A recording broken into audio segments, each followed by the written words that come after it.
Si un saurio de tiempos remotos aparece por la costa, si un simio monumental está trepando por su edificio, si ha visto una polilla más grande que un 747, este es su programa. Nosotros somos Cosas de Monstruos y nosotros sí le vamos a creer. Cosas de Monstruos es un programa de Canal Osera. Puedes encontrarnos en Twitter, @Canal Osera, en Facebook, Canal Osera, y por correo electrónico canalosera@canalosera.com. Para escuchar este y otros programas, nuestra web es canalosera.com. Pues sí, esto es Cosas de Monstruos y estamos aquí con el jefe de seguridad, Josán. Muy buenas. Hola a todos. Con los doctores, el doctor Frank Guerra, Servobot, especialista en monstruos mecánicos. Buenas tardes, todos los sistemas activados. Y el doctor Octavio López, especialista en entes sobrenaturales. Buenas. Hola, buenas.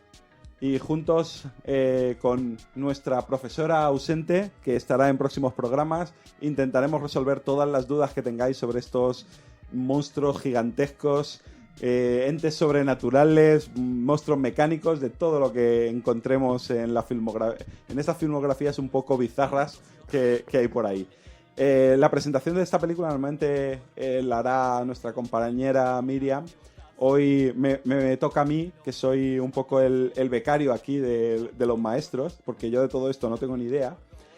Y esta película la he elegido porque es el germen del género Kaiju, ese Godzilla de 1954, que ya iremos comentando por qué nace y en base a qué. Y creo que era obligado empezar este programa con un clásico y con el origen de todo. Ahora, yo creo que la mejor manera de comenzar sería cómo llegasteis a este Godzilla. Empieza, Josan, cuéntamelo.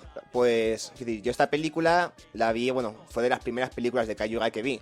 Yo empecé con la afición realmente, pues cuando empezó la promoción de Pacific Rim. Ahí fue cuando Hace 4 días, como aquel que dice. Exactamente, ya que también soy el más joven de todos, pero sí, hace 4 días, cuando empezó la promoción, yo dije, si yo...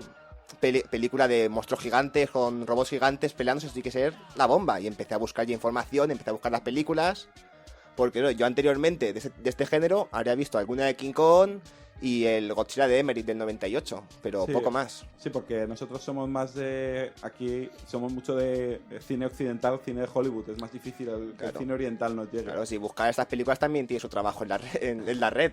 Sí, este programa también queremos aprovecharlo para dar a conocer otras, no en este programa donde, esto es un clásico que a poco es relativamente fácil de encontrar, pero sí esas películas raras que merece la pena comentar. Ya lo haremos en sucesivas ediciones, si el karma nos lo permite, porque este programa ha sido difícil de reunirnos para grabar. Estaba maldito. Sí. Octavio, ¿cuál fue tu primera experiencia con este Godzilla? Pues la primera vez que pude acceder a la película fue aprovechando las ediciones que sacó Filmax en VHS cuando se estrenó la película del 98 de Roland Emmerich. Ahí aprovechando el boom del personaje, ¿no? Empezaron a sacar una colección entera que sacaron toda la filmografía de Godzilla clásico y otras Kaiju, ¿no? Como Rodan, Los Hijos del Volcán y tal. Y esta fue la primera vez que pude verla, ¿no? Antes en España yo no recuerdo ninguna edición, creo que no se editó anteriormente, y es la primera vez que pude acercarme al metraje original e intacto de Eiichiro Honda. Sí, la verdad es que los de cierta generación, que aunque vosotros sois más jóvenes, pero la primera vez que pudimos acceder a esta película fue esa versión. ¿La tuya también fue esa, Frank? Sí, igual que Octavio, en los VHS de Filmax accedí también por primera vez a esta. Anteriormente, pues por televisión. ¿Habías visto? En la autonómica Canal Now, que nos ponían esas películas tan diferentes. Se ve que había algún programador allí que le molaba el tema, porque entre esa, King Kong se escapa y algunas otras rarezas que no tienen que ver con el Kaiju, como el monstruo del armario, también Star se hubiera Wars sido... También recuerdo haberla visto en Canal No por primera vez. Sí. No, tuvimos una época muy buena gracias a Canal No en esta zona con películas que no se solían poner en televisión. Yo, como soy un poquito más viejo que vosotros, o bastante más que... Más sabio. Sí. Con más experiencia mi primera vez, por supuesto, con este Godzilla es la misma, cuando el estreno de Roland Emmerich en el videoclub de aquí del pueblo la trajeron el Godzilla original y fui de cabeza a pillarlo. Además, esa era relativamente fácil porque era en blanco y negro, y aquí en el pueblo la gente del cine de blanco y negro no solían pelear por ello. No estaba nunca acogida. Entonces, fue bastante sencillo de coger. Pero cuando yo era crío, antes de la existencia de los VHS domésticos y todo esto, existía el alquiler de películas Super 8, que normalmente eran remontajes reducidos de largometrajes. Y mi padre solía alquilar bastantes películas de Godzilla, eran de color. La única veces que yo he visto a Mothra es en alguna de estas películas que ni tengo ni idea de los títulos, porque seguramente se los inventarían sobre la marcha, porque eran remontajes. Claro, en un Super 8 no cabía un largometraje entero, entonces normalmente eran más cortitos. Bueno, y fue mi primera llegada a los monstruos de goma esto. Oye, hablando de los títulos, tú que tienes tu particular cruzada contra las traducciones, aquí vas a flipar cómo se ha traducido cada película de cada título. Yo no tengo una cruzada, yo soy un admirador de los distribuidores que tienen esa imaginación, que son capaces de hacer esas cosas. Yo hay traducciones que sería imposible que se me ocurrieran. Que llegaras a ellas. Vale. Pues ya está presentada la película. José, dinos más o menos el argumento. Sí, bueno, hablamos en general, el argumento... Sí, un poquito general, tampoco... Claro, el argumento sería... que están en Japón en el año 54, entonces una embarcación pesquera que tiene como un accidente, que mueren todos, nadie sabe qué ha pasado, entonces la marina como que empieza a investigar, se empiezan a ver rumores de qué puede ser, hasta que al final, poco a poco, cuando esos desastres que van destrozando barcos llegan a una isla, van a investigar a la isla donde se descubre realmente el pastel. Hay una huella gigante, aparece el gran monstruo, aparece la cabeza, aparece aterrorizando el pueblo. El monstruo no aparece antes de media película, ¿no? No. La primera imagen del monstruo es cuando llegan a la isla, que se ve la cabeza, pero el cuerpo entero no se ve hasta mucho después. Sí, no, pero la cabeza es a mitad de película. O sea, chica, porque primero es eso, es la investigación de qué estará pasando con los barcos, que es el desastre que está destrozándolos, porque esos desastres se van moviendo de sitio, se va acercando a Tokio, creo que es que era. Entonces, claro, ahí cuando ya llegan, investigan, pueden el origen de que hay un monstruo, ven el origen que tiene habilidades, que tiene radioactividad, y ahí es cuando la película va avanzando cambia de investigación a protección del monstruo, a que se ve atacarnos, cómo nos defendemos, hay que atacarlos, cuál es el origen del monstruo, y también la temática contra la bomba de Hiroshima, porque realmente al final el monstruo, al ser la radioactividad, acaba siendo una referencia a la destrucción de la bomba. Sí, la película nace mucho por la bomba de Hiroshima, además se nota. A mí siempre me ha resultado muy curioso el personaje del científico que quiere defender al monstruo y a toda costa. Doctor Yamane. Sí. Y siempre ha sido un personaje que me ha llamado la atención. Claro, es que defiende que es un elemento único, es el único en su especie, es algo que hay que investigarlo. Que siga matando gente, pero tenemos que investigarlo. Bueno, él dice que hay que tenerlo. Sí. Hay que tenerlo, no hay que matarlo. Claro. Sí. Que vista ahora, no sé, creo que todos la hemos visto ahora recientemente para hacer el programa. ¿Qué valoración tenéis de la película? Cinematográficamente y un poco a nivel histórico. Cinematográficamente me parece realmente un peliculón. Creo que dieron en el clavo justo esa película en esa época, en ese contexto cultural. Creo que no podría haber sido mejor realmente. Y a nivel de película, el único pero que le pondría es que tiene un ritmo muy japonés. Claro. Que tarda mucho en explicar las cosas, va muy despacio. El montaje, realmente no hay ningún protagonista porque tú acabas siguiendo al doctor Yamane, a su hija y un poquito al doctor Serizawa, pero si cuentas los minutos en pantalla que tiene cada uno, realmente es muy poquito. Entonces, a ritmo vista actualmente puede costar, pero históricamente tiene un valor muy importante. Yo opino igual. Yo creo que artísticamente sigue manteniendo todos los valores que tenía en el 54. Hombre, nosotros, vista desde ahora, no podemos quizás percibir... Hay que contextualizarla, obviamente. Claro, no podemos percibir toda la carga metafórica que puede tener la película, ¿no? Pero estéticamente, esos contrastes en blanco y negro, esas secuencias, la interpretación de los personajes, para mí, yo creo que es la mejor Kaiyuega que se ha hecho. Creo que todavía no se ha igualado, a pesar de que hay algunas películas muy punteras en el género. Pero creo que sigue conservando toda su fuerza, toda su carga. Y bueno, como obra cinematográfica, pues ya hemos comentado que fue, ¿no?, la que dio el boom, ¿no?, la que dio el éxito, que hizo que se crease toda una corriente de monstruos. Rodan Los Hijos del Volcán, el resurgir de King Kong japonés, luego vino Ghidorah y todo esto, ¿no? Fue, pues eso, para mí es un clásico. Las iremos trabajando en este programa, sí, todas esas. Un clásico de la ciencia ficción, ¿no?, del fantástico. Para mí es una obra maestra. Yo creo que punto clave de su éxito es que es una película que, digamos, se toma en serio sabe lo que quiere contar y lo cuenta muy bien, sabe crear una atmósfera, lo que hemos comentado de que hasta a mitad de película no aparece la cabeza del monstruo, que es una escena que debió de ser terrorífica en la época, ¿vale? Sí, porque da bastante... Obviamente vista ahora no, que es casi cómico, pero eso si lo contextualizas, esa imagen... Sí. En primer plano los protagonistas y detrás vemos aparecer la cabeza. Para la época está muy bien hecha. Yo creo que ha sabido transmitir muy bien lo que querían contar, tanto en metáfora como a nivel fílmico. Esa fuerza imparable de la naturaleza que es Godzilla está muy bien reflejada. Y una de las cosas que, por ejemplo, se le achaca mucho a estas películas, ¿no? Que es el empleo del hombre dentro del traje, ¿no? Que mira, es un hombre disfrazado, ¿no? Pero bueno, yo creo que si consigues cruzar esa barrera, realmente te tragas mejor el eso que a lo mejor por stop motion, porque stop motion tiene su encanto, pero no dejas de percibir que hay un entrecorte que dices... Sí, pero no. Sin embargo, si lo ves, por lo que hablamos del momento cumbre, ¿no? De que Godzilla aparece por detrás de la colina y luego cuando aparece arrasando Tokio, tú lo ves, o sea, ves algo tangible que se está moviendo según la ley de la física y yo creo que es increíble la fuerza que tiene ese... Claro. Y de todas formas, para mi punto de vista, el hombre en traje envejece muy bien. Si tú ves ahora una película con efectos especiales de los años 50, ves el Godzilla y el monstruo te lo crees. Cualquier otro efecto especial, por muy caro que sea... te rechina un montón, te saca de la película incluso. Sí. Es que, bueno, yo, aunque la había visto cuando la de Emmerich, la verdad es que no la recordaba, salvo escenas muy claves. Y sí que me llama la atención, claro, el tema del hombre de goma, como ha estado tan utilizado luego en televisión, en Power Ranger y todo eso, que es mucho más casi paródico. El concepto chirría, pero cuando lo ves en esta película no se nota el hombre de goma.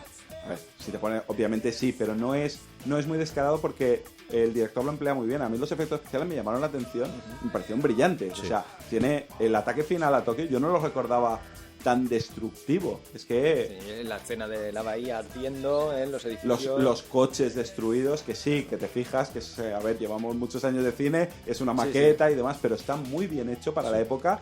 Y yo he visto películas de Hollywood de la época que bueno, se quedan muy atrás en efectos especiales. Y además la luz está muy bien utilizada. Sí. La luz, tanto iluminación de los entornos como del propio monstruo, que ayuda a que te metas más en la película y te olvides de lo que comentamos de que es el hombre de goma y todo eso. Porque Emmerich, no sé si casi 40 años después, solo sacó el monstruo de noche.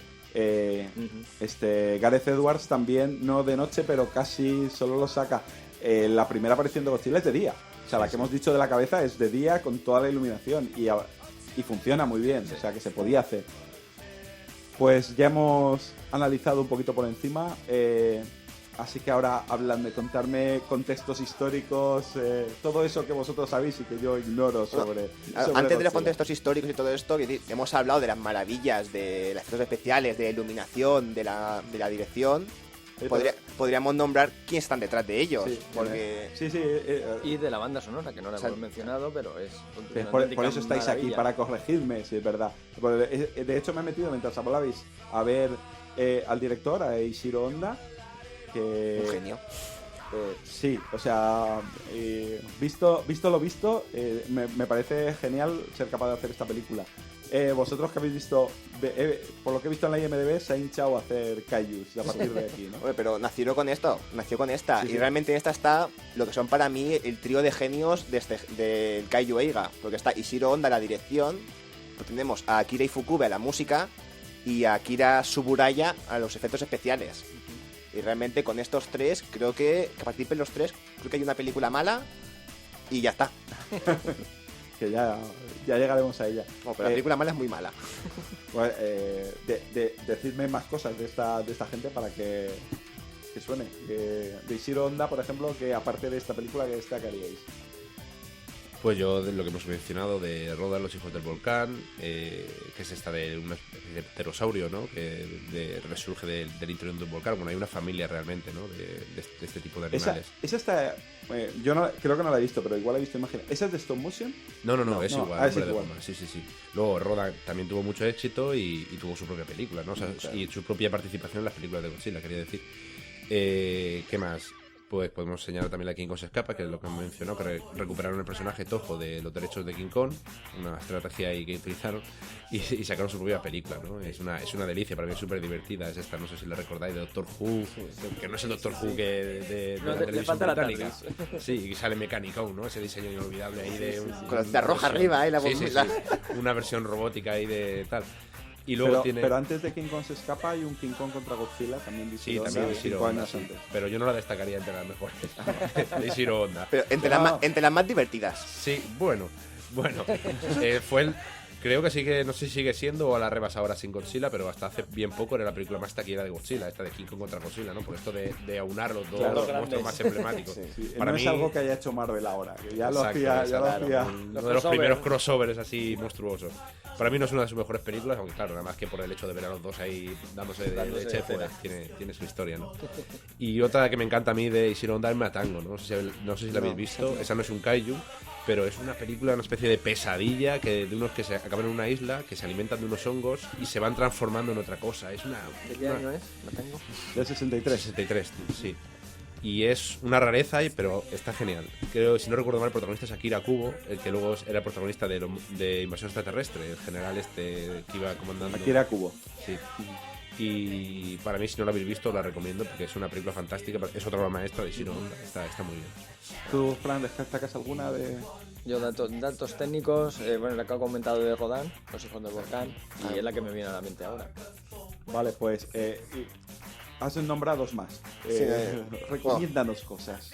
Claro, bueno, de Ishiro Honda yo también quería recomendar, o que a mí me gusta mucho, la de Mothra, la que hace individual, que además cambia y el kaiju es el bueno de la película, por así decirlo. Y así seguimos, pues tenemos en la música. Pero la de Mothra, ¿cómo se titula? Mothra. Mothra. De 61, sí. No sé si... Masura. En japonés Mosura. Sí, en la IMDb está como Mosura. Sí. Hombre, luego van cantando y todo el nombre de Mosura. Y luego también ya había nombrado en la música a Akira Ifukube, que realmente gran parte del miedo que va creando Godzilla es gracias a la banda sonora de Akira Ifukube. Es decir, que va creando una atmósfera perfecta. Exactamente, su música es brutal, te mete en la película totalmente. Y realmente ha sido con su trabajo, ha sido el que ha trabajado hasta más tiempo, porque Akira Ifukube ha hecho la de Godzilla, ha estado mucho tiempo con Ishiro Honda haciendo bandas sonoras, incluso en la saga de los 90, el Godzilla, la de los 90, ¿cómo es la saga Millennium es la de los 2000? Heisei. La era Heisei, que ahí también pone la banda sonora y se agradece un montón escuchar en el Godzilla contra King Ghidorah o Godzilla contra Mothra los compases de Akira Ifukube. Y la marcha militar que tiene, que clásica, yo creo que es un tema que lo oigas cuando lo oigas. El maestro de las marchas. Ifukube era una cosa, o sea, pues estás viendo Japón bajo el terror del monstruo, suena la marcha que luego se convierte en el tema de Godzilla, ya que se repite durante toda la saga, incluso hasta ahora sin Godzilla sale el tema de Ifukube. De hecho, la de 54 la cogieron tal cual y la han puesto. Y sale otro tema de Ifukube también, al final, no sé si os acordáis, cuando lanzan toda la maquinaria, todos los trenes contra Godzilla, suena Ifukube. A mí los pelos de punta cuando suena la música de Ifukube. Sí, está muy bien. Y luego lo que comentamos, aparte de ese sentimiento de tragedia a la vez, y a la vez esa fuerza monstruosa, ¿no? Esos barridos musicales que hacemos ¿no? Para representar la llegada, ¿no? El avance y para el monstruo. Y la música triste, el Requiem que tiene cuando Godzilla ha atacado todo y ya se ha ido, cuando suena con todas las películas y las niñas cantando en la televisión, también ahí te transmite, de verdad, ha pasado un desastre, una fuerza naturaleza. Y un apunte muy curioso del tema este del Requiem es que luego cuando, bueno, imagino que la mayoría que habéis visto, que estáis escuchando el programa, habéis visto la película, y si no, pues a lo mejor os voy a destrozar un poco. Hombre, ya, sí, es del 54, no pasa nada, vale. destroza sin piedad. Bueno, pues al final, cuando acaban con Godzilla, ¿no? Cuando utilizan el destructor de oxígeno, Ifukube utiliza el mismo motivo musical, de otra manera, pero utiliza el mismo Requiem para subrayar la muerte de Godzilla, ¿no? Como que a la vez él también es víctima de su propia fuerza, ¿no? O sea, es un apunte muy interesante y lo convierte en un momento súper poético, ¿no? Y es otro de los pequeños detalles que convierten a Japón bajo el terror del monstruo en esa obra maestra que estábamos aquí explicando. Muy bien. Y de los efectos especiales comentabas que eran... de Eiji Tsuburaya. Antes creo que he dicho tu nombre, pero me he equivocado. Akira. Antes he dicho Akira, Sí, pues sí. ahora lo Has cambio. dicho dos Akiras. Sí, Un híbrido. un híbrido. Un híbrido No, perfecto. de todas maneras, cuando Híbrido suenan... Si los nombres japoneses los dicen muy deprisa, acaban sonando todos igual. Claro, no, Eiji Tsuburaya, que además fue el que desarrolló la técnica del Sweet Motion, el traje, el disfraz puesto de monstruo. Ujú. Como fue el que creó el disfraz. ¿Cómo creamos un monstruo gigante? Por efectos especiales no hay dinero. Pues mira, le ponemos un traje y que vaya arrasando. Y yo, respecto al tema de los hombres enfundados en traje de goma, tengo entendido, si Octavio quizás lo sepa mejor que yo, que en Occidente nos rechina mucho más. Lo vemos más, nos resalta más, pero en Japón está más aceptado quizá por la herencia del teatro, Así es. el teatro de máscaras. Sí. Entonces ellos lo ven de otra forma, digamos que tienen más fácil el obviar que están viendo al hombre para centrarse en el personaje. Además, en Japón eso es un género propio que tiene el tokusatsu o algo así se llama en japonés, que es el género de efectos de ciencia ficción con disfraces. Ujú. Entonces tienen, desde pequeños se crían con los Super Sentai, Sí. lo que aquí conocemos como Power Bueno, Ranger, pero es heredero- Kamen es Rider, heredero de esto. Ultraman, Los Sentai exactamente. es heredero directo. Claro, de hecho, no es el Super Sentai, pero Ultraman sí, y creo que son de Tsuburaya, Sí, sí. que Sí. es el creador. Entonces, desde pequeños se van criando con eso, se le acostumbran los ojos y luego cuando ya son más mayores ya pueden ver algo con disfraz, pero más adulto. Sí, pero aún así ten en cuenta que en el 54 no había todos estos derivados. Ya. Esto fue el origen. Sí. Y aún así fue una película que tuvo el impacto que tuvo y generó todo después. No, Luego ya en esa primera película ya causó, o sea, ya fue aceptado, sin tener otros referentes. Sí, es que esta película, el efecto especial, lo que decíamos del traje, claro, todavía no...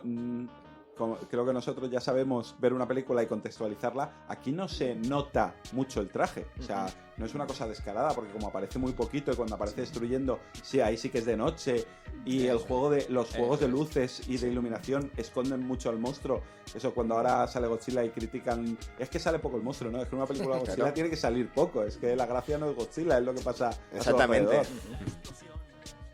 De hecho, en esta película, yo una de las escenas o imágenes que más me impactaron fue las huellas en la playa y el surco que deja la cola, que es un detalle sin importancia, pero para mí es una imagen que tiene mucha fuerza visual y te da idea, eso es antes de que empiece toda la destrucción y lo demás, de lo que está por venir, de a qué nos estamos enfrentando, qué es esto.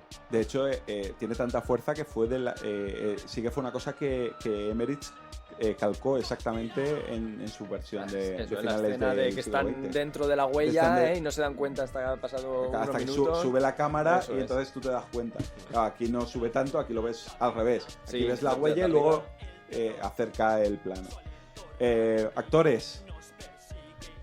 ¿Son conocidos? ¿Son desconocidos? Pues vamos, Son muy, actualmente son muy japoneses. sí, pero quiero decir, tenemos a uno de los que más sale sí que se hizo súper famoso, que es Akira Takarada, que es el que hace de pareja de la chica, el primero que recibe el mensaje de que el barco se ha destruido. ¿Es algo así como periodista? O... Trabaja como con la marina. Yo lo que entendí es que trabajaba en la marina como transcribiendo mensajes de los barcos a ellos, como una especie de telefonista. Pero... La verdad es que... Un becario. algo así. La verdad es que los personajes humanos de esta película están muy desdibujados, ¿no? Es como que es una película de ambiente. El ambiente que hay alrededor, pero los personajes humanos además aparecen y desaparecen de la trama. Que te das cuenta y dices, si hace media hora que no sale la muchacha esta. Claro. Yo creo que son un poco estereotipos, quizás, ¿no? Más que tener una profundidad de personajes. Sí, personajes son sencillos. El profesor, que hemos dicho, a favor de salvar al monstruo, el creador el destructor de oxígeno, son un poco estereotipados. Sí, además, el creador de el que tiene la solución para matar a Godzilla, aparece en el último tercio de la película. Hasta entonces ni habíamos oído hablar de él. Y luego sí que tiene le meten un subtexto dramático romántico con la muchacha, que es... Yo la verdad es que a ese nivel, claro, es que el cine oriental a veces me saca mucho. Yo ahí a lo mejor estoy un poco con opinión contraria. A mí los personajes de Japón Monogatari del monstruo me parecen de los mejores que hay en una Kaioeiga y me parece que tienen muchos matices.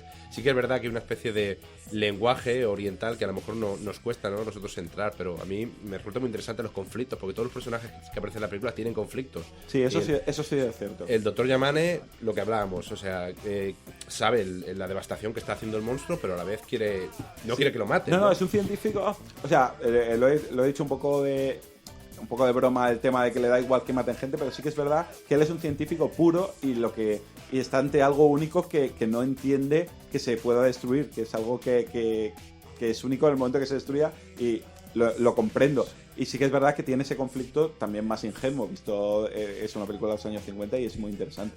Por ejemplo, en momentos en que están en el comité y están ahí los políticos y la prensa diciendo qué van a hacer con el monstruo, al final se convierte en una algarabía y enfocan ahí a los científicos y están llamando ahí sus compañeros ahí como diciendo, pero os estáis perdiendo la perspectiva de lo que hemos venido a debatir aquí. No son pequeños detalles, ya digo, Serizawa también vive ya atormentado porque ha construido una máquina que sabe que tiene la capacidad para destruir al monstruo, pero no la quiere utilizar porque si la utilizan va a poner al descubierto sus conocimientos. No sé, me parece ahí.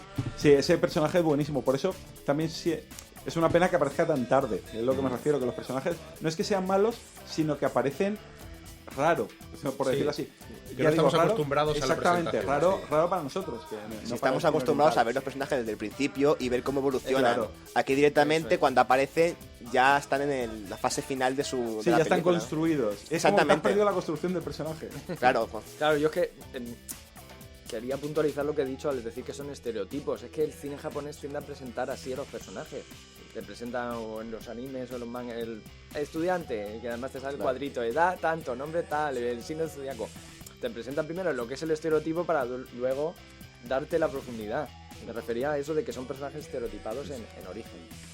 Sí, no, pero que, claro, esa es la diferencia del cine occidental, que sí que se centra más en personajes, y el cine oriental, y especialmente este Godzilla, que se preocupa más de todo el ambiente, o sea, de todo lo que rodea al monstruo. No le importa tanto ninguno de los personajes porque no te está contando su historia, te está contando la situación. Y es algo que incluso hoy día a mí me costó acostumbrar la mente a ese tipo de cine. Y no es que sea malo, es falta de costumbre. Sí, realmente es que es una tragedia social, es una tragedia, más que una tragedia personal, es una tragedia multitudinaria. Más cositas, más... Sí, bueno, lo que iba a decir de Akira Takarada, que es el que hace un personaje más plano, por así decirlo, le tuvo que coger justo a interpretar de secundario en películas de monstruos, porque luego repitió en todas. Durante la década de los 60 salió como en 5, 6 o 7 películas, él siempre como secundario. Y se ve que además el público japonés le tuvo que coger mucho cariño, porque creo que llegó a rodar un cameo en la última de Godzilla americana, la de Gareth Edwards. Pero no entiendo por qué se recortó del metraje y se dejó muchas otras cosas. Bueno, algún día trataremos tanto la de Emmerich como la de Edwards, aunque es inevitable que en esta hablando de Godzilla no aparezcan, porque es casi lo más reciente que hemos visto. Bueno, has comentado dos personajes. ¿Queréis comentar algún personaje más? ¿Algún actor? ¿Algo que aprovechad ahora? Bueno, podemos mencionar a Momoko Kochi, que es la que interpreta a Emiko Yamane, que es la chica, ¿no? La chica de la película, que es la que nos faltaba del triángulo este, ¿no? De Ogata, de Serizawa y tal, que hace pues un poco el personaje, no es el mártir, ¿no? Pero digamos que la que se ve obligada a interceder entre las dos partes, ¿no? Entre Serizawa y Ogata. Y su padre. Y su padre. O sea, ella está un poco... Y eso, a diferencia de una película americana, pese a ser de los 50, no es una dama en apuros. Es un personaje con la misma importancia que los otros. Sí, tres. Así es. Y es muy interesante porque esta actriz, luego cuando se hizo Godzilla contra Destoroyah en el 95, que era la película especie de aniversario, ¿no? Aunque el aniversario había sido un año antes, pero realmente esta fue la... Sí, pero mejor considerar contra Destoroyah el aniversario. Sí, mejor que Space Godzilla, sí. Y es interesante porque esta actriz repitió este personaje, ¿no? O sea, 40 años después vuelve el personaje de Emiko Yamane. Qué guay. Interesante este punto. Eso, la verdad es que el cariño que hay en Japón hacia Godzilla y el respeto que hay hacia el personaje es bestial. O sea, y es un icono, la gente, bueno, yo no he tenido la suerte de ir a Japón, pero la gente que ha ido allí es un icono que está por todas partes, entra en cualquier tienda, bueno, tiene una estatua allí en Shibuya, creo que es. O sea, lo tienen venerado, vamos, es el icono más exportable que han tenido a nivel de pop, es una pasada. Sí, más que no lo sé seguro, pero creo que también hay una especie de hotel o habitaciones de hotel temáticas de Godzilla. Lo han inaugurado hace poco, sí. Sí, se ve como una cabeza de Godzilla tamaño 1:1 ahí desde la ventana o algo así. Por encima del hotel, creo que Imagínate levantarte y ver la cabeza de Godzilla ahí. Entonces, los japoneses son mucho de temáticas, cosas temáticas.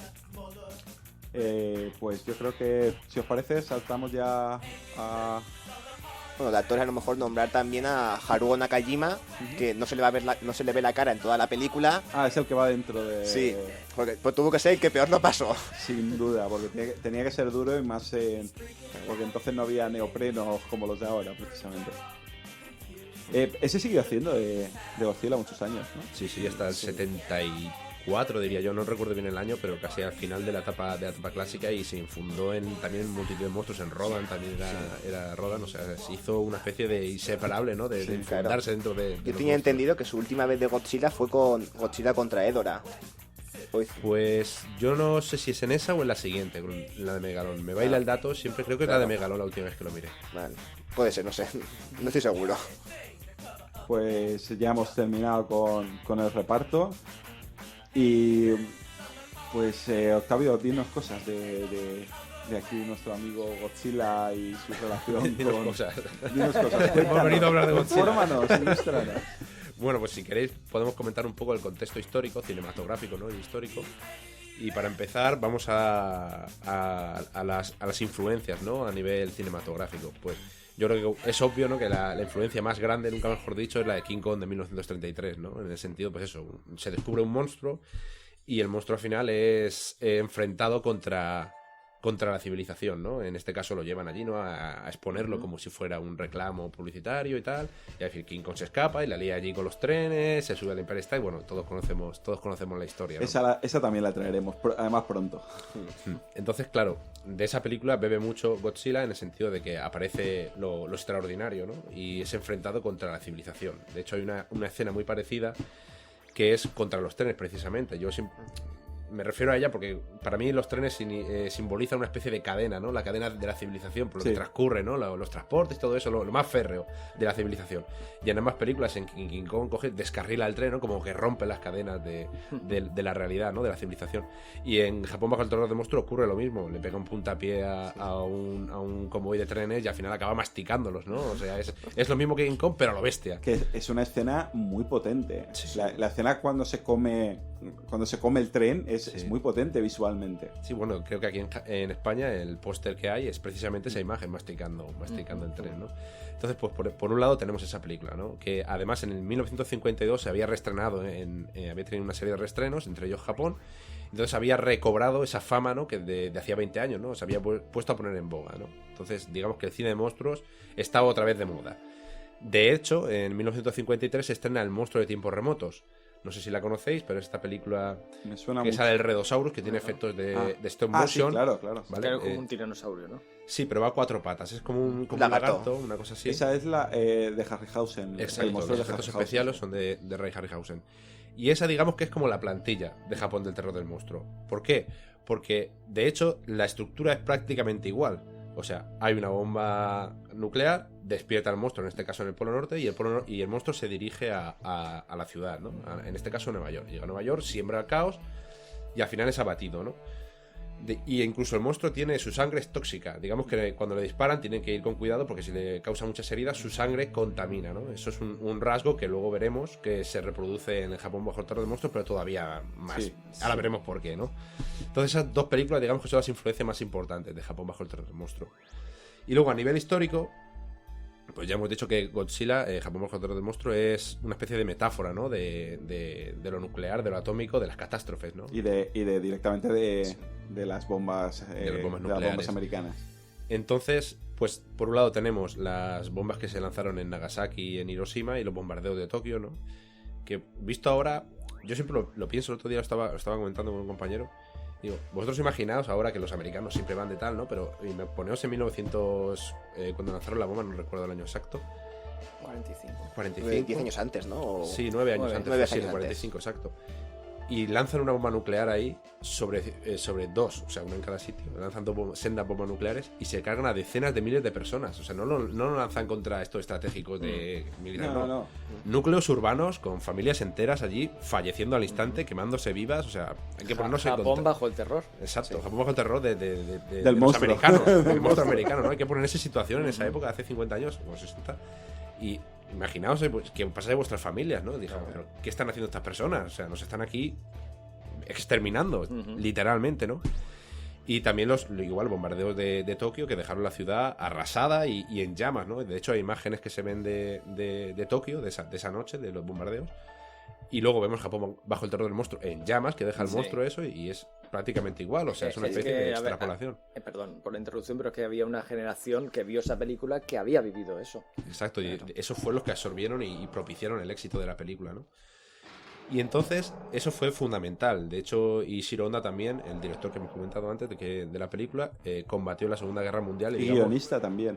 Sí, colaboró en el guión. Y digamos que todo lo que había absorbido de los hospitales repletos de gente, ¿no? Ese dolor de la humanidad, de sus congéneres, digamos que luego lo trasladó a la película, porque lo vemos cuando Godzilla la lía y devasta la ciudad.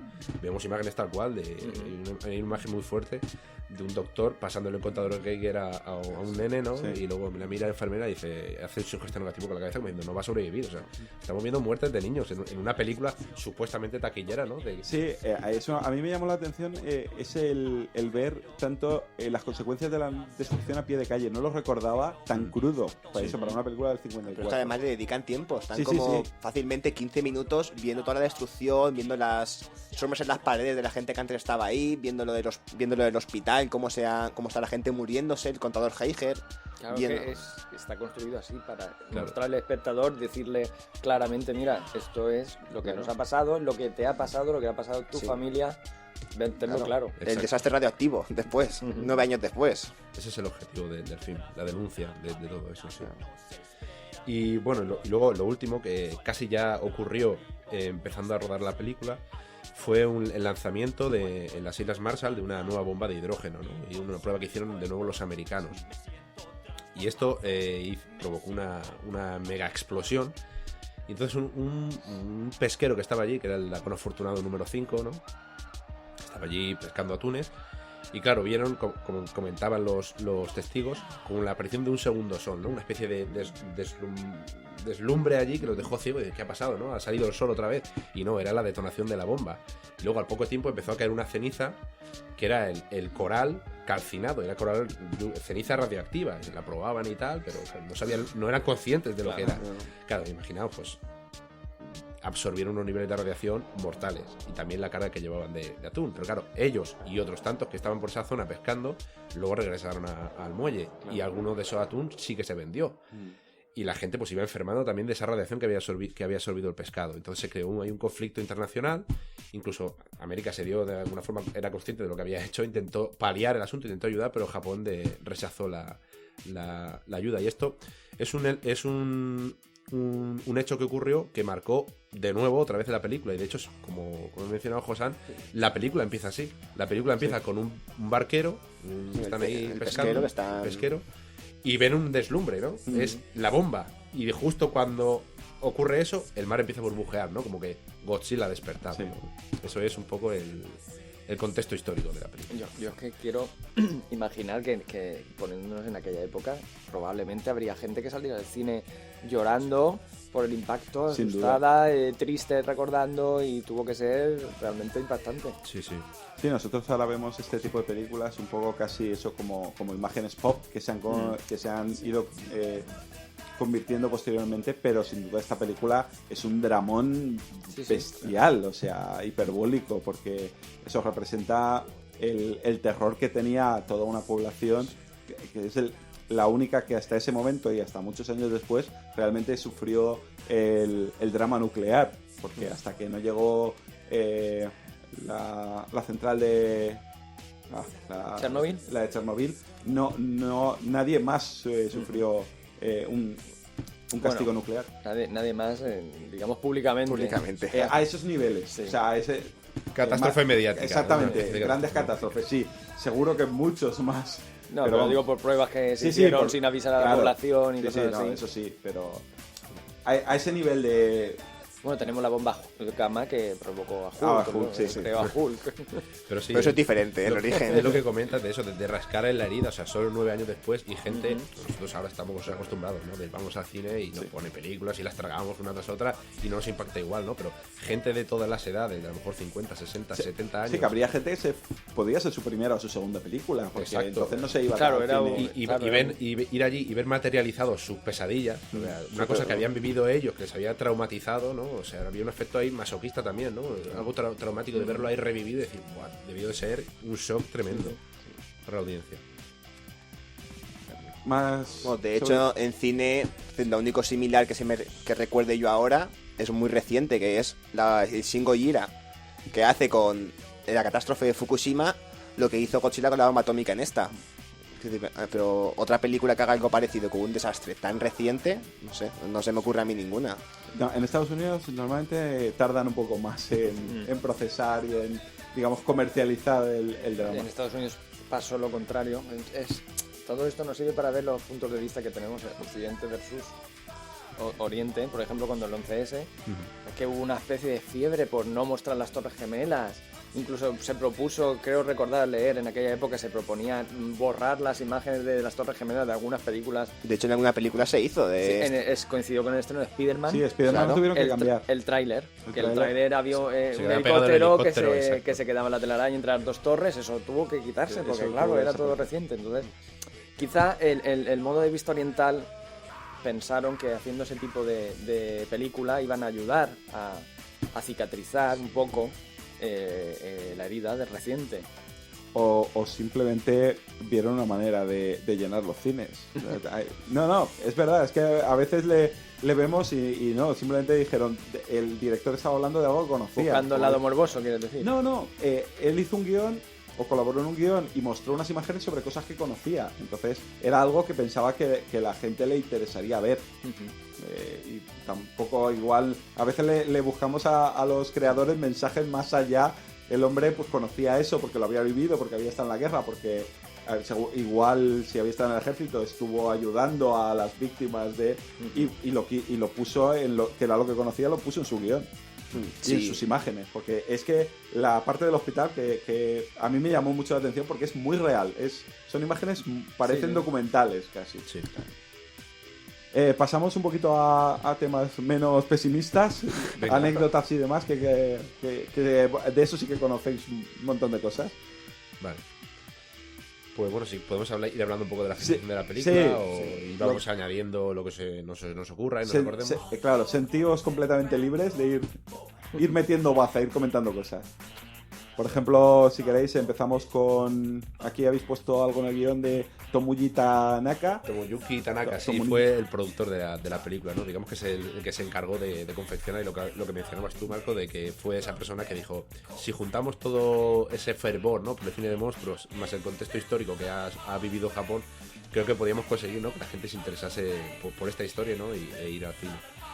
Y es muy curioso porque comentaban especialmente a Haruo Nakajima, el que se metió dentro del traje de Godzilla, que todavía vive el hombre, que cuando estaban empezando a rodar la película, ¿no? Los compañeros de la Toho, de la productora, se reían de ellos, ¿no? Dice, mira estos que van ahí a rodar la película del monstruo gigante, los pringados, ¿no? Y se reían entre ellos ahí, pues imagino yo que agacharían la cabeza y se meterían para adentro a rodar y luego mira lo que pasó. Sí, De hecho, puede ser que tuvieran problemas donde filmaban o que les ponían trabas para... Buah, eso no lo sé. Que me parece Bueno, me suena también haber escuchado algo, no sé si fue una conferencia de Jonathan. que tenían que irse como a un sitio Sí, aparte a filmar. que o algo tuvieron así. que tenían que rodar la película como era considerado un proyecto menor de la Toho o algo así, se iban a rodar a un almacén como a un Eso. kilómetro de los estudios. Sí, algo así. Sí, hombre, la verdad es que como es lo que pasa con los visionarios o con los innovadores, cuando innovas y en una cosa así, digamos, el establishment siempre te ve como, ¿dónde van estos? Con un tío con un traje de goma, ¿dónde vais? Y pues- muchos se la pegan, pero en este caso... En este caso, imaginaos eso, toda esa gente que se burlaba de ellos, luego cuando vieron las colas, ¿no? Que eso también decía Haruno Nakajima, que Issei Tsuraya y tal, y estaban ahí flipando, ¿no? Porque la cola daba varias vueltas a la manzana en el estreno. Bueno, luego el Kaiju Vegas está considerado, o estuvo considerado, sobre todo en la serie clásica, como cine de serie A. No eran producciones pequeñas, se gastaban un pastizal ahí, contrataban a los mejores actores de Japón y eran películas de envergadura. O sea, se consideraba cine importante, vamos. Sí, ahora ha pasado un poco como en Europa nunca, en Occidente nunca ha llegado a triunfar ese tipo de cine. Lo tenemos un poco de lejos y además hasta la llegada de Internet no hemos sido conscientes de lo que pasa lejos. O sea, vivíamos aquí encerrados y no éramos conscientes de la importancia y del peso que tenían esas películas, eso, al otro lado del mundo. Más cositas. De Ishiro Honda yo creo que hemos comentado. Sí, hemos hablado ya de cómo plasmó todo lo que había habido en las secuencias, y luego de Issei Tsuraya también hemos empezado a mencionarlo, de la construcción de los trajes y tal. Y bueno, en un primer momento se tenía pensado reflejar, mostrar a Godzilla por stop motion. Sí. De hecho, si recordáis la película, hay un par de momentos, hay un momento de la cola y tal, que sale animado por stop motion. Solo a lo mejor los momentos más así, a mí personalmente no me gusta mucho la película porque desentonan. Claro, es que ya estás viendo lo otro que tiene mucha más fluidez, y el stop motion es eso, lo disfrutamos aunque sabemos lo que es. Sí. Además son unos efectos que si son los que creo yo que son los primeros planos de la cabeza y eso, se nota mucho. Para el primer plano de la cabeza se utilizó una marioneta. Eso es. Fue una marioneta, de hecho el momento que hemos comentado antes que aparece detrás de la colina es la marioneta para los planos de cerca. Pero no, el que yo recuerdo es de una que está aleteando con la cola y se nota ahí el stop motion y tal. Exacto, ahí ondulando y tal. Lo que pasa es que se dieron cuenta de que para todas las secuencias que tenían que mostrar a Godzilla no les iba a dar tiempo físico, o sea, no iban a tener tiempo para hacerlo por stop motion. Claro. Entonces tenemos que economizar, tenemos que encontrar un sistema que vaya mucho más rápido, que nos permita rodar toda la película en el tiempo que tenemos.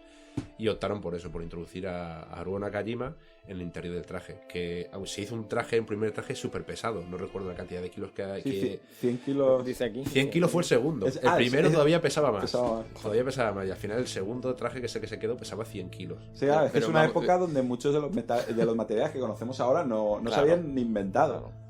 Pero yo creo que esto es un poco exagerado, porque yo creo que ya a mí me meten dentro de un traje de 100 kilos y me caigo al suelo sin que poder levantarme. Ya, pero es que los japoneses de esa época eran muy duros. Pero de todas formas también graba pocas escenas con el traje entero, porque normalmente o se ven las piernas, o se ve el torso, o se ve la cabeza, pero ¿cuántos planos hay con el traje entero? Ya. En esta película hay Tienes poco, razón. se ve poco monstruo completo. Imagino que la cola a lo mejor no la tendría que soportar, pero a lo mejor pesaba 30 o 40 kilos claro. de por sí. La cola con cables y tal. Pero vosotros imaginaos, pues da igual, fueron 50, pero todo es una cobertura de goma allí con los focos y tal. Sí. No creo que lo mencionó, pero no recuerdo la cantidad de kilos que perdía en cada filmación de una película de estas, ¿no? Sí. O sea, debía ser agotador. La dieta Godzilla. Creo que le echaban agua por encima, por dentro del traje, para refrescar un poco. Sí, por lo que lo comentáis por aquí, aparte de Nakajima, tenían un segundo actor dentro para sustituirlo, y eso que sale poco, o sea, si llega a salir mucho. El Katsumi Tezuka era que le sustituía cuando necesitaba un respiro en Nakajima. Una pregunta, una curiosidad que me ha surgido además mientras hablabas de las influencias de Godzilla, que no hemos comentado, yo creo que también tiene algo que ver, pero mi desconocimiento de la mitología oriental es enorme, así que igual estoy diciendo una barbaridad. Pero a mí también sí que me recuerda un poquito al típico dragón de la mitología medieval europea, el dragón que escupe fuego. Sí que hay unas influencias, yo no te las sé remarcar muy bien, pero hay más del occidental que del oriental. Sí, el dragón chino lo podemos encontrar a lo mejor en King Ghidorah, se parece un poquito más, ¿no? La forma de la cabeza. Porque a mí me sorprende el hecho de que no solo es grande, no solo es gigante, no solo destruye todo, sino que encima escupe fuego radioactivo. Es que más destructivo no puede ser. Bueno, y el nombre también es una derivación de Gojira. De gorila y ballena. Eso, claro. Y gorila es por King Kong. O sea, es que, claro, Godzilla no existiría si no existiera previamente King Kong. No, es lo que hemos dicho. Siempre hay una referencia anterior. O sea, para todo. Ahora, como curiosidad, que también me acabo de acordar, si no me equivoco, el primer diseño de Godzilla, que ahora estamos hablando de que es como un dragón, pero creo que en el primer diseño querían hacer que la cabeza fuera la explosión nuclear, el hongo de la explosión nuclear. No sé si... Sí, es así. Claro, un diseño completamente diferente, lo ves de frente y llama muchísimo la atención. Tiene esta forma de seta, ¿no? O sea, como de globo que se infla hacia arriba, muy amorfo y tal, pero claro, imagino que por motivos estéticos al final dijeron, vamos a buscar una cosa que se asemeje más a... Sí, si no, en el cartel la gente no iba a saber lo que estaba viendo. Que ni ideas son bonitas, pero luego no funcionan. Sí. Y bueno, ya que hemos hablado del aspecto de Godzilla, pues está claro que Godzilla se parece mucho a un dinosaurio, ¿no? Cuando lo vemos, lo primero que nos viene a la cabeza es un dinosaurio. Entonces, hemos hablado de que el primer diseño que no usaron era el hongo nuclear entonces decidieron utilizar un aspecto híbrido, ¿no? Como un dinosaurio nuevo. Igual que hemos hablado antes del Redosaurus, de Monstruos de Tiempos Remotos, que es un dinosaurio ficticio que no se parece a ninguno, o sea que no es un dinosaurio que existió. Godzilla tampoco, pero encontramos algunas semejanzas con algunos otros dinosaurios que sí existieron, ¿no? De hecho, la cabeza nos recuerda mucho a un tiranosaurio, ¿no? Como podría ser. La pose, por aquel entonces los dinosaurios estaban considerados como animales lentos, ¿no? Pesados, ¿no? De sangre fría y muy erguidos, no es como ahora los que hemos visto la película de Jurassic Park, la imagen que tenemos son de animales fieros, ¿no? Y que van con la cola erguida, ¿no? A modo de timón, vamos. Parece mucho más probable, ¿no? Como algunos mamíferos. Pero entonces no, los dinosaurios se representaban pues muy erguidos, así casi como un canguro, ¿no? Y entonces recurrieron a unos diseños de Rudolf Zallinger y Zdeněk Buria que se publicitaron en la revista Life, ¿no? Entonces estos son unos paleoartistas que con una amplia trayectoria, y en la revista Life publicaron una serie de murales, ¿no? Y fueron los que se basaron para confeccionar el aspecto de Godzilla. Entonces cogieron lo que hemos mencionado, la cabeza de un tiranosaurio, el cuerpo de un iguanodón y las placas de un estegosaurio. ¿Recordáis el estegosaurio que lleva 4 patas, que tiene las púas al final? Y con esos 3, digamos que congeniaron y hicieron la forma definitiva de Godzilla. Por lo que leo aquí, ya pasando a la parte técnica del rodaje, que tuvieron muy poquito tiempo de rodaje.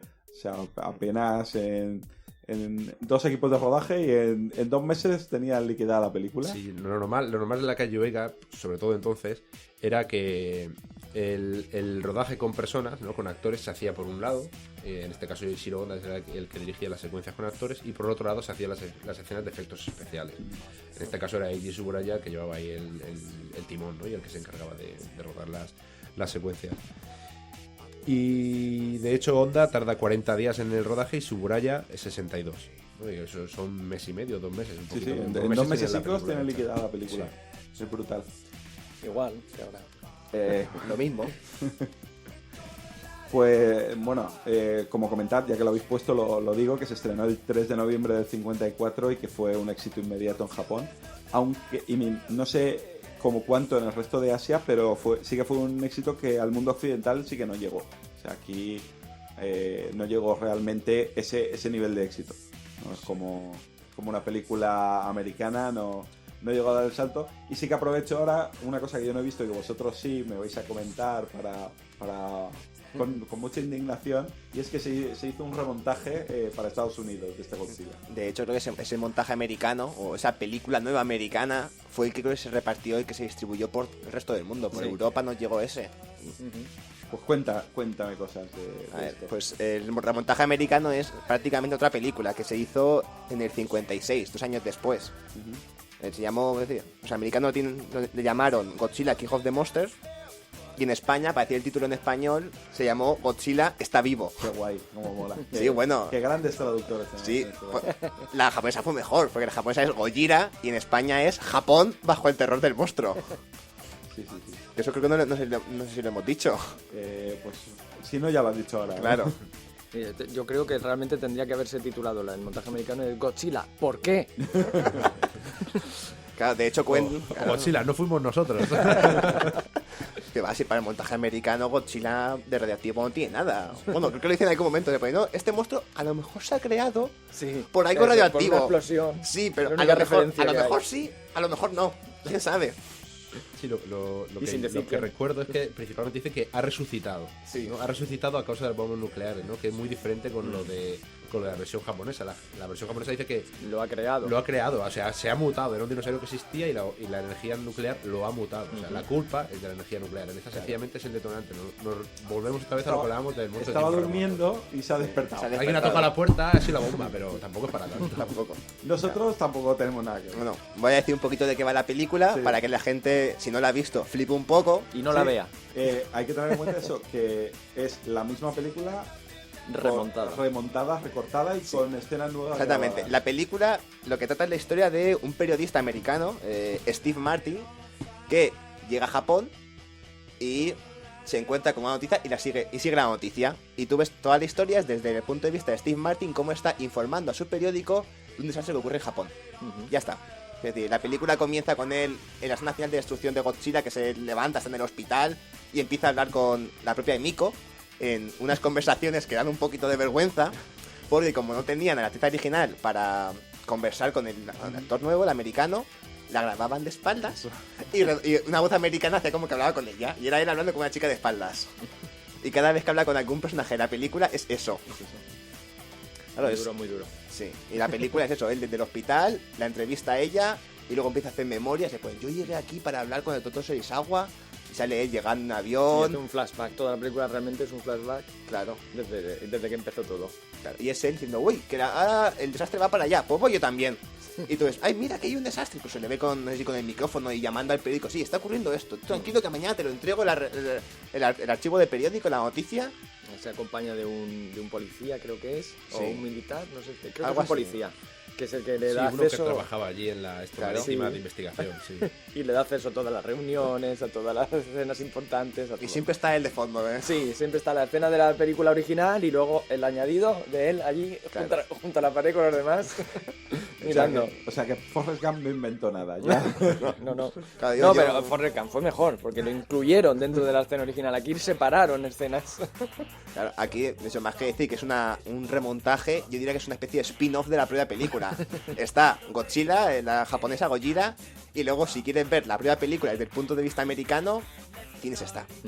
Pero no te va a contar nada nuevo, es más, te va a contar cosas de menos. Porque Sí.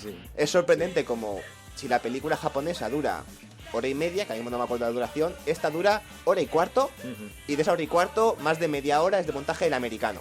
Es decir, de la original han dejado nada. No, sí, además cuando acabas de verla tienes la sensación, si no conoces la otra versión, de decir, he visto una historia que no la he terminado de comprender, me faltan cosas. Te hace falta algo más. Tienes una sensación muy clara. Sí, por lo que habéis puesto aquí en el guión, me llama la atención que el protagonista es Perry Mason.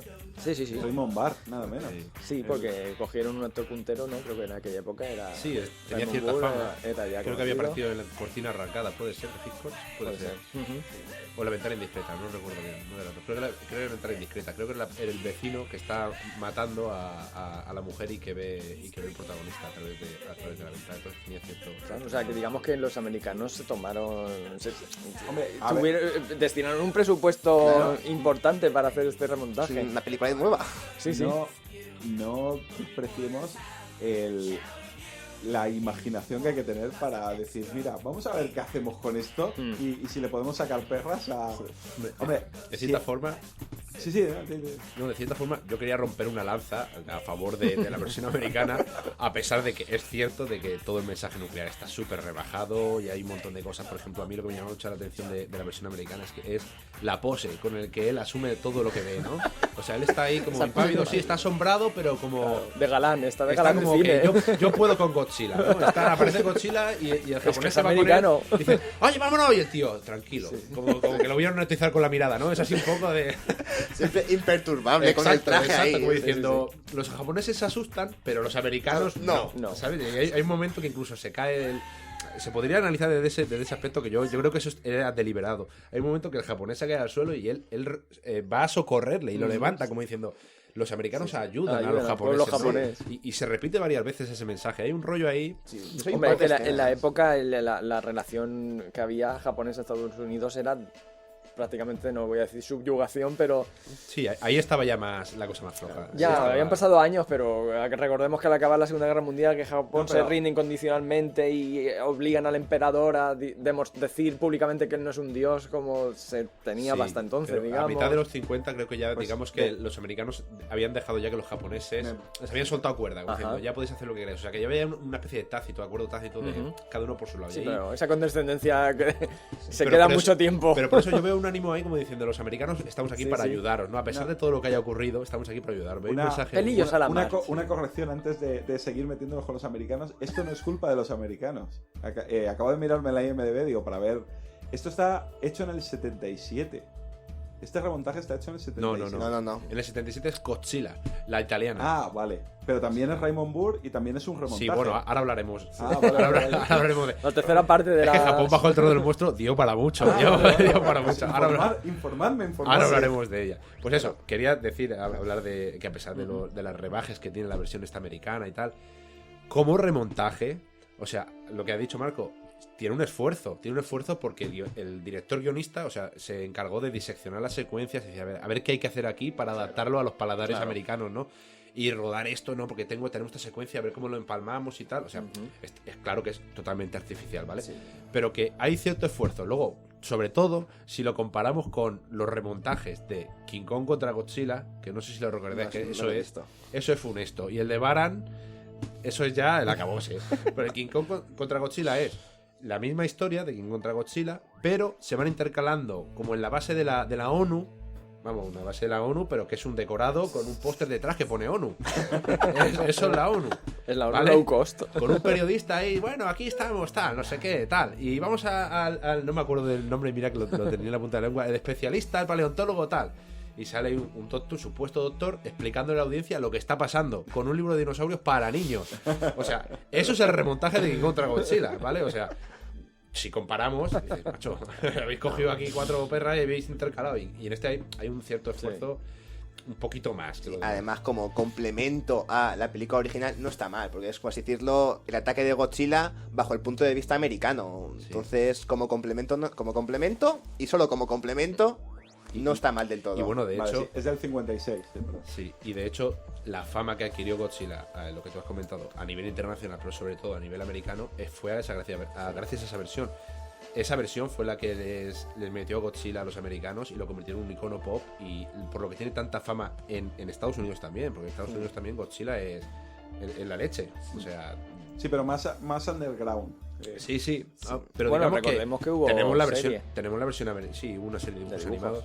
Pero tenemos la versión del 98 que es la cristalización de todo ese amor por Godzilla que había, que empezó ¿no? con esa. Bueno, y la versión ahora de Gareth Edwards, todo el Monsterverse, ¿no? Que han dicho Sí, que que se van llama a ahora, ¿no? crear. Yo tengo ganas de verlo. Sí, pues todo eso es gracias a la versión americana de Raymond Burr. Aquí estamos para defender lo indefendible. ¿sabes? Y bueno, has mencionado antes la de Godzilla. Sí, ya. Esa con C Porque de casa. Es que, claro, me he metido en la IMDb de arriba abajo, veo Raymond Burr, Godzilla, el mismo, Ishiro Honda y tal. Sí, pues es que eso fue una versión que hizo Luigi Gozzi, un italiano, amigo de Dario Argento y todo Sí. esto, ¿no? Que dijo, bueno, estaba intentando hacer una película y dice, pues voy a coger la de... Bueno, realmente él contactó con Toho y le pidió la americana, la versión íntegra. Pero Toho dijo que no, que la única... Porque eso es curioso, una vez que se hizo la versión americana de la que hemos hablado hace un momento, se la volvieron a vender a Toho. Y Toho la volvió a estrenar en Japón, o sea, en el 58. O sea, Hombre, hay que rentabilizar lo hay que invertido, sacar ¿no? Retroalimentación a tope. Y claro, cuando el italiano Gozzi, le pidió los derechos de la película, dice, sí, te los damos, pero de esta versión. Vas a hacer tu versión de esta versión. Y esa es muy interesante, esa película, porque el tío el Gozzi, empezó ahí a hacer primero un remontaje en 5.1, algo así, para que nos entendamos, ¿vale? O sea, las pisadas de Godzilla sonaban ahí con los altavoces en el cine, un sistema ahí de Stereo Sound, creo que era, no recuerdo bien, Future Sound. Y a la vez pintó los fotogramas con una especie de acuarela, los tintó. O sea, tú lo ves aquí y parece una alucinación. O sea, Un viaje lisérgico. Sí, usó 3 o 4 colores solo y parece ahí una cosa muy, muy extraña. Pero es que además cogió secuencias que ocurrieron realmente, de documentales, de rescatando a cadáveres y tal, de las bombas y tal, de la guerra, y los insertó. De hecho, hay una reconstrucción del lanzamiento de la bomba que es eso, sale un avión volando y sale una traveling por la ciudad en ruinas, ¿no? O sea, es mucho más, tiene un componente más, ¿cómo decirlo? Más gore, Sí. ¿vale? Llegó, digamos, hasta donde la japonesa no se atrevió a llegar, que ya coger las imágenes reales. Estamos hablando de 77, ¿no? Entonces ya digamos que se atrevían un poco más, y más los italianos, que le llegaba todavía más de lejos, ¿no? Pero quiso recuperar lo que la versión americana había perdido, lo voy a ampliar, ¿no? Y le metió toda esa carga gráfica. Y entonces no recontrataron a Raymond Barr, sino que remontaron. Es la misma versión. La misma versión remontada, la remontó. Exacto. Impresionante. Para dejarla como la original, querían. Cuando sí lo rescataron fue cuando hicieron El Retorno de Godzilla en el 84, ¿no? Es la primera película de la serie Heisei. Pues los americanos volvieron a hacer una nueva versión americana y lo contrataron otra vez. O sea, hay una versión alternativa de Godzilla, del Retorno de Godzilla, que se llama Godzilla 85, que sale Raymond Barr y lo rescatan, que ya sale el tío más mayor y tal. Sí. Bueno, que en principio la versión iba a ser un rollo aterriza como puedas, para que nos entendamos. Iba a ser una comedia disparatada, pero tengo entendido que Raymond Burr se negó. Dijo, no, mira, a mí si me contactáis vamos a hacer una película dentro de que quepa seria, que Godzilla es una cosa seria, no es de cachondeo. Entonces hay una versión que se llama Godzilla 85, que es una especie de repetición, entre comillas, para que nos entendamos, de esa versión americanizada de Japón bajo el terror del monstruo. Bueno, eso de que Godzilla es una cosa seria en esta película, porque yo luego cuando lo veo, esos partidos a pedradas de contra Rodan... Claro, es lo que decíamos antes, que esta se la tomó de una película... A ver, es que esto es el origen, es lo que pasa, luego las cosas se van... Claro, pero evaluando. Sí. Godzilla dura como personaje serio 4 películas, porque... bueno, ya. Porque cuando se pelea contra King Kong, muy serio, ya no es. Y luego cuando viene King Ghidorah y tiene que trabajar conjunto con Rodan y con Mothra... Bueno, pero yo creo que peliculón, pero serio no. Por miedo a saturación del espectador, quizás vamos a darle otro enfoque, vamos a... Bueno, también para convertirlo en bueno. Porque al ser un icono, los iconos tienen que acabar siendo buenos. ¿No? Yo tengo entendido también que había un ánimo de, pues eso, de cicatrizar ya y pasar página y decir, bueno, vale, sí, Godzilla ha nacido como metáfora de la bomba nuclear, pero como ya es un icono, lo que hablábamos, ya es un icono y es un personaje popular, vamos a hacer una cosa ya para que disfrute las generaciones venideras. No vamos a estar siempre acordándonos de, ostras, qué mal lo hemos pasado, ¿no? Vamos a ir hacia adelante, claro, eso... incurrió en que se estaba infantilizando y lo que bajo Sana aquí que alcanza límites ya. Luego vino Gamera a competir con él, ¿no? Y Gamera todavía estaba más enfocada a los niños, y Godzilla, para coger ese mercado, todavía se metió más en el abismo ahí, y hubo una pelea en el abismo entre los dos monstruos. En el abismo me refiero de calidad cinematográfica. ¿Estás diciendo que Gamera contra Tigra contra Jet y Godzilla contra Jet Jaguar no son peliculones para revisionar? Una y otra vez. Exactamente.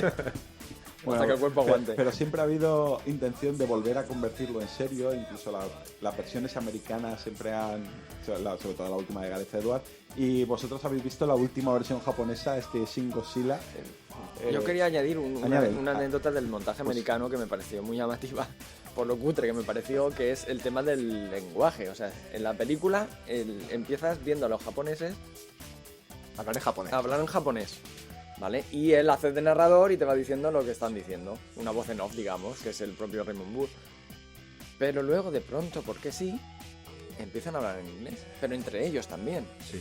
Bueno, pero es que eso es cine del 56. O sea... Ya, pero estamos hablando... hemos dicho ya que destinaron presupuesto y se supone que querían hacer algo bien. Sí, pero el público del 56 no podías ponerle una película subtitulada. No, pero a ver, o que lo hubieran hecho todo voz en off, o que lo hubieran hecho todo subtitulado, o que lo hubieran hecho todo hablando en inglés los japoneses. Y lo divertido que es que cambien de voz. Que están hablando entre ellos en japonés, es que se gira para el Raymond Burr y después te empieza a hablar en inglés. Es que desconcierta. Es un poco torpe todo eso, sí. Pero eso, en eso hay que tener en cuenta eso, que es del 56. Y en el 56 el público americano estaba preparado para ciertas cosas. Sí, pero ¿qué pensaron? Vamos a cambiar ahora porque si no, el que está viendo se va a levantar y se va a ir a su casa. Uno de los motivos principales del remontaje fue ese, ¿no? De no tener que presentar una película con subtítulos. Pero sí que es verdad que lo que dice Frank es un poco aleatorio. Sí, que las secuencias de repente ¡pum! Cambian de la... Pero si estabas hablando hace un momento en japonés y no ha venido nadie más, ¿por qué cambias al inglés? Y además había una escena en concreto que se ve a Raymond Burr hablando con un campesino japonés mediante el traductor, que es el policía que le acompaña. Luego, obviamente no entiende japonés y tal, y luego los campesinos hablando en inglés entre ellos y... Pero ¿Por qué? Hay escenas que me lo explique. Claro, hay escenas que es peor todavía cuando está Emiko Yaman hablando en japonés con su padre pasa la puerta y como querían cambiar esa conversación, habla con el novio en inglés. Eso es, sí. Y luego se va a hablar con Serizawa y empieza a hablar en japonés y a mitad de conversación cambia a inglés. Yo no sé si es que también hubo algún cambio de diálogos. Sí, hay varios cambios de diálogos. Pues quizá tenga que ver con eso. La trama amorosa tiene muchísimo más peso en la americana. La otra todo el rato, ay, es que yo quiero mucho a Serizawa, pero me voy a casar con el otro. Sí, el periodista que dice, cuando ve a la chica hablar con el otro, dice, bueno, esto es un triángulo amoroso que ya veremos cómo le siente su padre o algo así, creo que dice. De hecho, es de las pocas menciones que hay. Hemos acabado es que de no, pasar. no me podía quedar con eso dentro. Esto es como una terapia, aquí hay que sacarlo todo. Entonces, no, por eso digo, si queréis rajar aún más del americano o de la italiana, es el momento. No os privéis. Y si no, pues eso, pasamos un poquito a que comentéis que yo me he quedado con las ganas de ver la de Shin Godzilla, que es el enésimo rescate del personaje. No sé si sigue siendo Toho, sigue siendo. Sigue siendo. O sea, ahí, de eso viven prácticamente. Toho tiene a Godzilla, si lo supera, y vamos, atado bien corto, ¿eh? O sea, negociar con Toho es una locura. Una locura, no sé, bueno, antes ha salido el nombre de Jonathan Beyes, el chico este que está haciendo un documental de Godzilla y está teniendo lo suyo para negociar con ellos.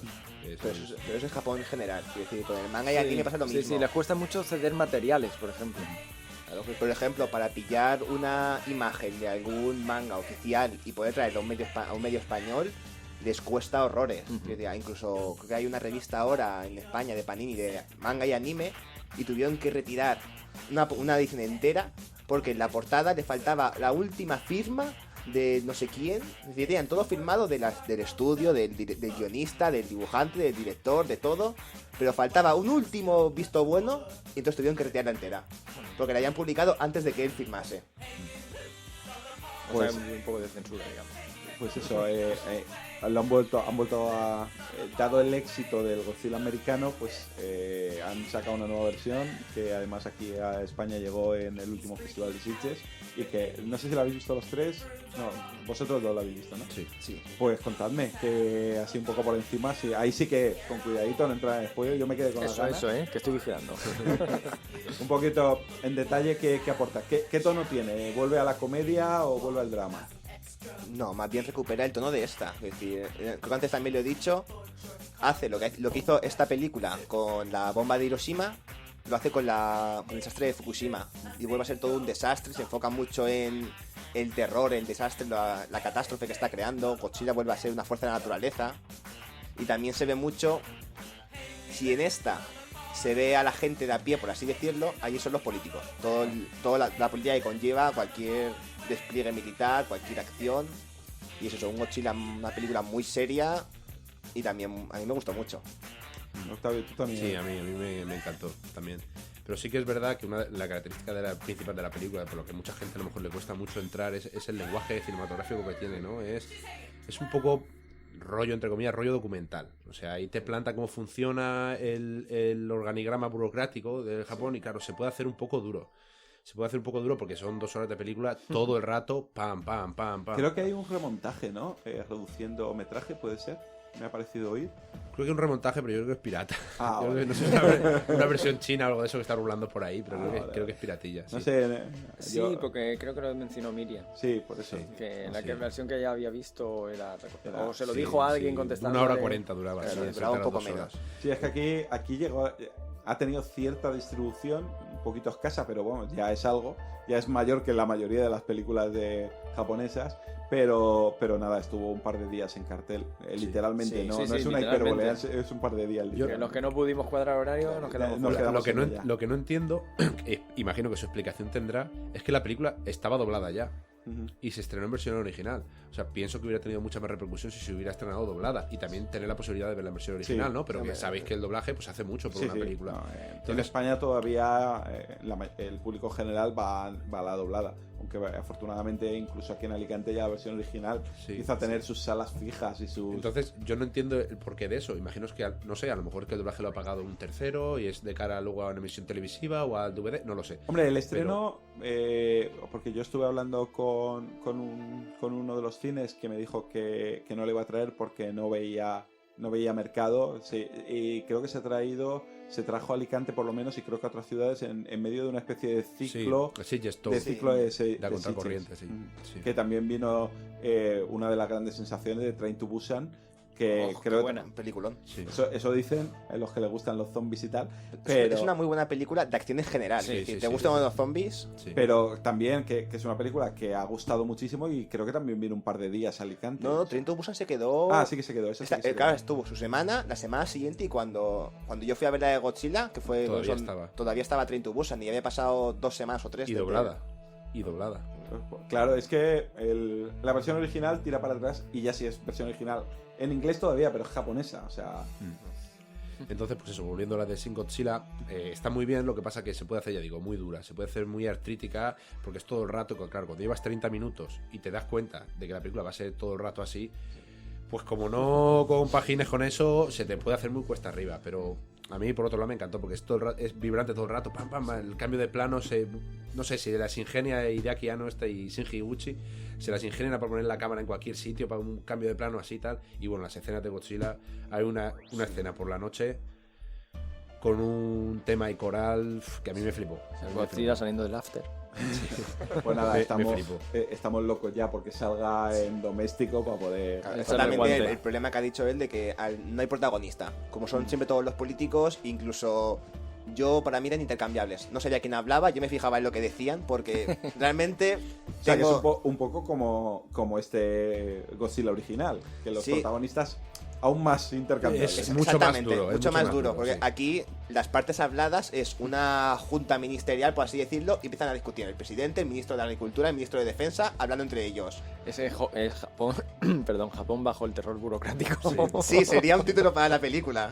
Hay mucho protocolo en la película también, entonces claro, a lo mejor para un occidental que no está acostumbrado a regirse por esos protocolos orientales y japoneses, pues de hecho al principio de la película, esto no es spoiler, pero hay un momento que está el que es un poquito más protagonista de la película, es un poquito más, que se le ocurre una cosa, habla en voz alta en un comité de esto, y otro le dice, pero ¿a quién estás hablando? Como diciendo, nadie te ha dado la palabra, ¿no? Es ese rollo ahí tal que se extiende por toda la película, pero está muy bien, ¿eh? A mí me gustó mucho, tiene un montón de detalles, se atreve a jugar con la figura de Godzilla mucho más de lo que se ha jugado en los últimos 60 años del monstruo, y no sé, me pareció bastante ingeniosa. Y las escenas de destrucción son de lo mejor hecho en mucho tiempo. Yo no sé, ya Marcos, pero a mí me están creando una ansiedad, ¿eh? Sí, no, pero yo es que me quedé con muchísimas ganas porque todo el mundo que la había visto hablaba bien de ella.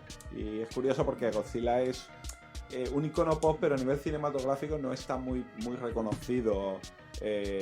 Por eso, porque como fue derivando a las películas más infantiles, pues pasa un poco como con muchas franquicias que se olvidan que la primera molaba, que luego las secuelas eran basura, pero la primera molaba, como hemos comentado en este caso. Entonces no es tan reconocido y yo tengo muchas ganas, tengo mucho interés y me quedé con muchas ganas de verla, pero claro, o ibas un sábado a las 5 de la tarde, claro, o el miércoles a las 8 y ya está, no habías más opciones. Claro, no es tan fácil. Los que tenemos familia no es fácil. Efectivamente. Bienvenidos a nuestra sección Entrevistas Monstruosas, donde trataremos de ofreceros una entretenida charla con los protagonistas de la película que tratemos cada programa. Muy buenas, soy Fran Guerra, alias Servobot, y es un honor anunciar que tras muchas negociaciones y la pérdida de 2 grupos exploradores enviados al Pacífico, tenemos con nosotros en este primer programa Godzilla. En primer lugar, muchas gracias por concedernos esta entrevista. Que sepamos, somos el primer medio que consigue hacerle una entrevista al indiscutible rey de los monstruos. Godzilla se muestra encantado de estar aquí con nosotros. Anda, no sabía que su rugido característico significara eso. Sí, en realidad Godzilla es muy educado. Lo que pasa es que la gente no lo comprende y acaban atacándole y eso le cabrea bastante. Claro, lógico. Veamos, comencemos por lo básico. ¿Cómo fue que consiguió su primer papel en la película que dio inicio a todo? Japón bajo el terror del monstruo. Esto fue, según nos cuenta, una apuesta personal del director, del señor Ishiro Honda, que acudió a su isla y no solo le ofreció y le dio el papel, sino que tituló la película con su nombre, algo por lo que Godzilla se siente muy honrado. Y aceptó.